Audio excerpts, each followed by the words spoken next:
How's it going, guys? What you're going to see today is a breakdown of some more rush defense footage. Playing defense in rush is basically very simple, and I like to deploy what's called a zone defense strategy. So if you're familiar with football or basketball, you'll have an idea of how to basically operate with that already.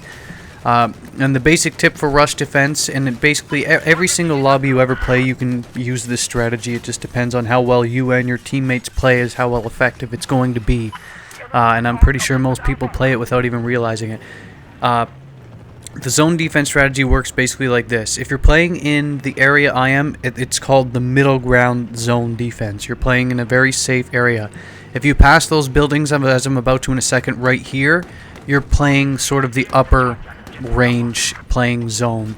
The upper range is by far the most dangerous because you're going to be keeping yourself pretty much exposed to, well, the exact point of attack where the enemies are going to be rushing into you.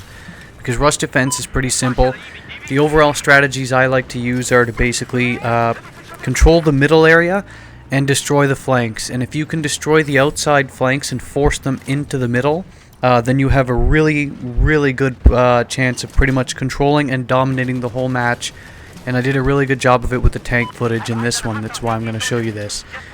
For the most part, a lot of the time in this in Lansing Dam here, a lot of the time the biggest troublesome spot is on the water. Well, they'll use the Amtrak, or they'll patrol the shoreline to try and get in on the flank.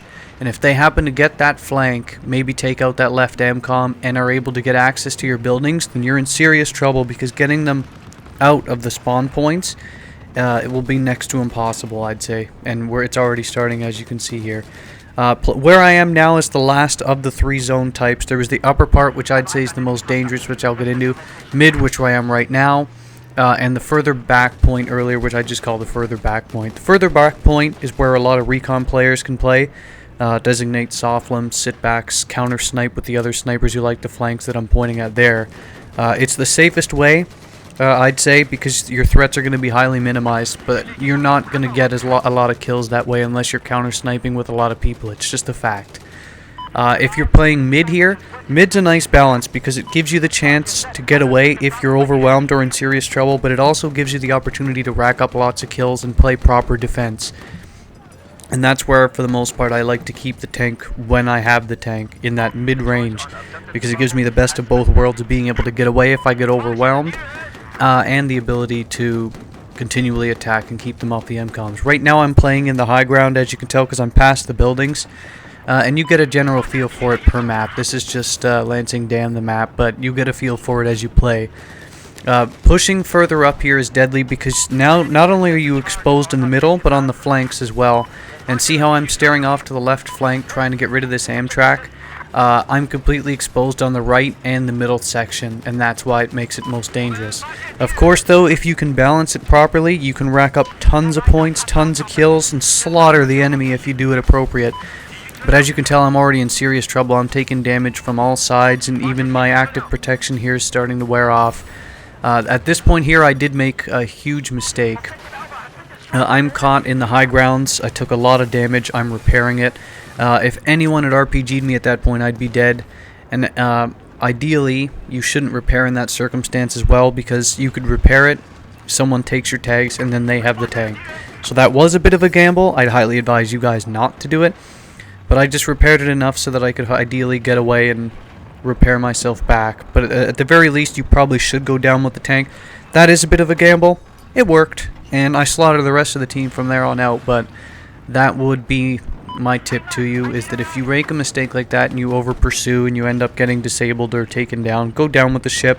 Do not let the enemy take it. I've emphasized this in several videos, and it's of critical importance that everyone understands that at all times, because I see it happen way too much. But that would be the general tip. With regard to the zones, again, make sure you use these buildings for pillaring sites, and make sure you take out, well, all of their armor as well. You don't want, because it should go without saying, but a lot of the time I've seen people look at the Amtrak and say, oh great, I'll let my teammates deal with it, or it's not that big of a threat. The Amtrak's just as big of a threat as the tank to someone who knows how to drive it. The thing's heavily armored, it's a mobile spawn point. and if you don't deal with it quickly, you'll quickly be overwhelmed by enemies spawning. Taking out both here, like in this case here, I'm in great position because I have my tanks have great health.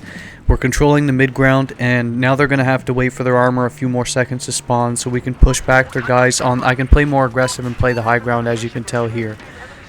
They have that left flank, so ideally we should be trying to take out that left flank as well. This guy's did a good job repairing me. But see, that's another circumstance here. A nice illustration here. A lot of people I hear in the community are dead wrong in this. That's a bona fide fact.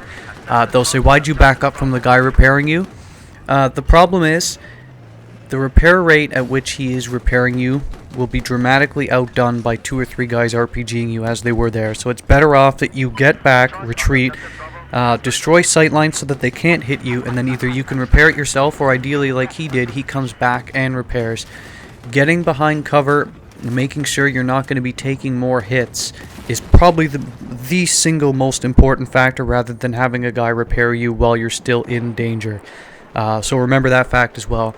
That guy snuck up on me because I was playing too aggressive, and that's a nice lesson for you guys there of not overstepping your bounds when you're playing that aggressive high area. I just call it high, but the mid, if you take anything out of this short little length video here, is if you're not a very aggressive person, or you're still learning the game, I'd say play that lower area, the further back one, or the mid round. The mid range is probably the place that you should play the most. It's it's sort of the perfect balance between being able to play the objectives appropriately and also keeping yourself at a distance, so that, well, not only your teammates can repair, but you can get away if you get overwhelmed or you're being rushed madly. Now, in this particular case here, we do end up holding them off, but this was a bit of a troublesome spot because they have the buildings and they have 2 different areas of control. They have 2 different areas in which they can shoot me from. But at this point, I figure since it's close to the end of the round, I can continue to play aggressive, hopefully run down their ticket count before they can actually mount up a nice strategy as well. And that would be the tip. Yeah, that's basically what I'm saying. Control the middle ground, control anyone pushing the MCOMs. But especially if you're going to be playing as a vehicle, sitting back and lobbing shells halfway across the map isn't really going to do your teammates any favor. Play the middle ground.